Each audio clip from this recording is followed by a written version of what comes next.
I ignored the first red flag on our honeymoon. Not because I didn't see it, but because I loved him enough to explain it away. At 20 years old, I thought love meant patience, forgiveness, sacrifice. I didn't realize. Sometimes love is the very thing that blinds you while your life quietly falls apart. And by the time I finally understood who my husband really was, I was already trapped inside a marriage that barely recognized me anymore. My name is Claire. And when I married Ethan at 20, everyone said we were the perfect couple. Young. In love. Made for each other. That's what people saw. What they didn't see was how quickly I gave up pieces of myself to keep him happy. I met Ethan during my second year of college. He was 26. Confident. Charming. Protective. The kind of man who made every woman in the room feel noticed. And me? I was shy. Still figuring out who I was. So when someone like Ethan looked at me like I was special, I fell hard. Fast. At first, his jealousy felt romantic. If another guy spoke to me at work, Ethan got irritated. If men stare at you, it's because they want something, he'd say. Back then, I thought it meant he cared. Now? I know jealousy and control were the same mask in the beginning. The first warning sign came 3 months before our wedding. And I should have walked away right then. I went out to dinner with 2 girlfriends from college. Nothing wild. Just food, gossip, cheap margaritas. But when I got home, Ethan was furious. Not upset. Furious. You didn't answer your phone for an hour, he snapped. I blinked in confusion. My phone died. That's convenient. I remember standing there stunned while he paced the apartment angrily. Then suddenly, he punched the kitchen cabinet. Hard. I jumped. Immediately. And the moment he saw me flinch, his expression changed. Instant regret. He apologized for hours afterward. Bought flowers. Cried. Promised it would never happen again. And because I loved him, I believed him. That's the dangerous thing about early warning signs. They rarely look terrifying at first. They look fixable. My mother actually tried to warn me once. Very gently. Claire, are you sure he respects you? I got defensive instantly. Because when you're young and in love, warnings feel like attacks. So I married him anyway. At 20 years old. White dress. Summer wedding. Big smiles and photos hiding problems nobody else could see yet. But the honeymoon changed everything. Because that was the first time Ethan showed me the version of himself he usually hid. We went to Miami for our honeymoon. Ocean views. Luxury hotel. Perfect weather. It should have been magical. Instead, I spent most of it anxious. On the second night, a waiter smiled at me while taking our order. That's it. Just smiled politely. But after he walked away, Ethan leaned closer and whispered. You enjoyed that a little too much. I laughed awkwardly. What? The attention. At first I thought he was joking. Then I saw his face. He wasn't joking at all. The rest of dinner became unbearable. Cold silence. Passive-aggressive comments. And back in the hotel room, he exploded. You embarrass me. I literally did nothing. You were flirting. I smiled at a waiter, Ethan. He threw his room key across the room so hard it shattered against the wall.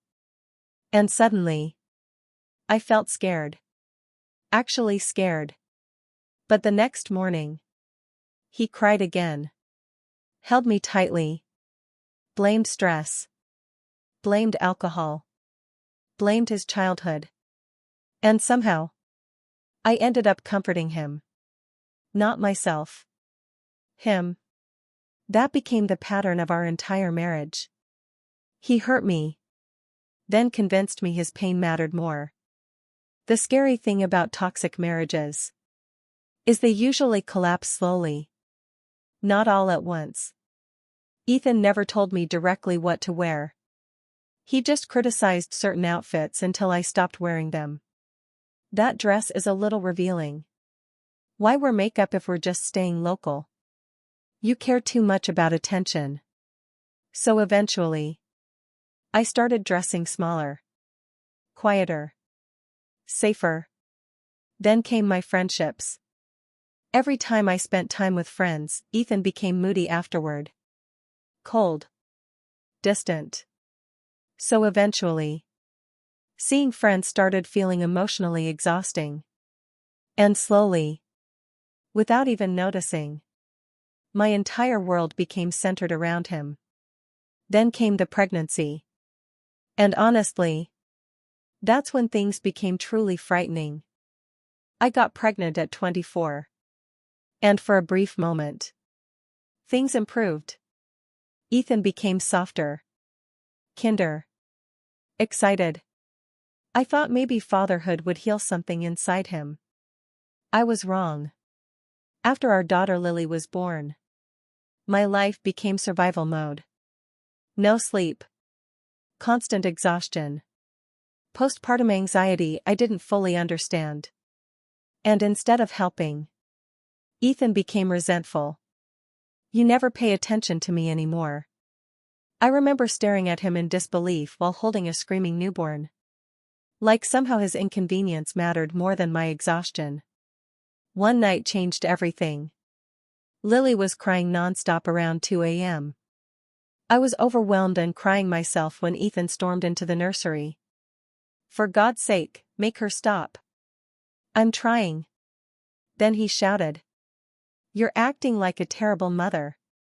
The room went silent. Even Lily stopped crying for a second. And honestly, I think something inside me broke permanently in that moment. But the worst betrayal came years later. When I discovered Ethan had been hiding something from me the entire marriage. By 30, I barely recognized myself anymore. I was anxious constantly. Walking on eggshells daily. Trying to avoid conflict before it started. And the saddest part? I thought that was normal marriage stress. Then one afternoon, everything changed accidentally. Ethan left his laptop open while showering. An email notification popped up. At first I ignored it. Until I saw the words. I miss you too. My stomach dropped instantly. I clicked before I could stop myself. And there she was. A woman named Rachel. Months of messages. Secret dinners.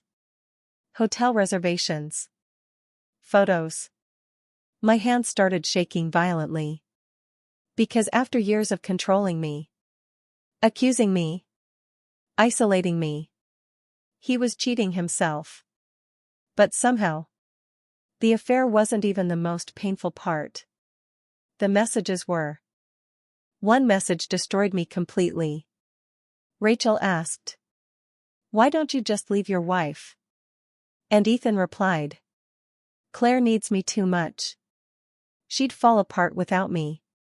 I stared at that sentence for what felt like hours. Because suddenly, I realized how he truly saw me. Not as a partner. Not as someone he loved. But as someone dependent on him. Weak. Manageable. And honestly, that anger saved me. Not sadness. Not heartbreak. Anger. Because for the first time in years, I stopped blaming myself for his behavior. When I confronted him that night, he denied everything first. Then minimized it. Then blamed me. Classic Ethan. You pushed me away. You're always emotional. You stopped caring about this marriage. I listened quietly. Then finally said, "No. You just thought I'd never leave." And for the first time in our entire relationship, he looked nervous. Because he still believed he could manipulate me one last time.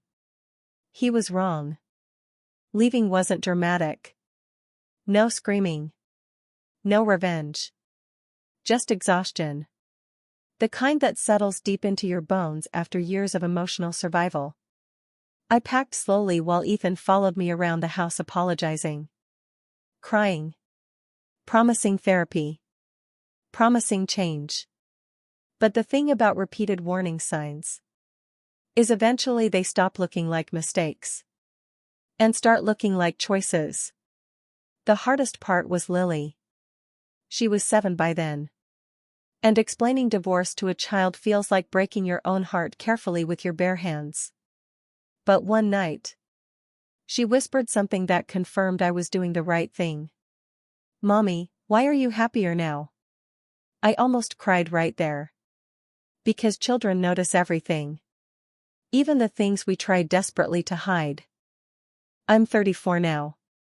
And sometimes I still think about the girl who married Ethan at 20. She wasn't stupid.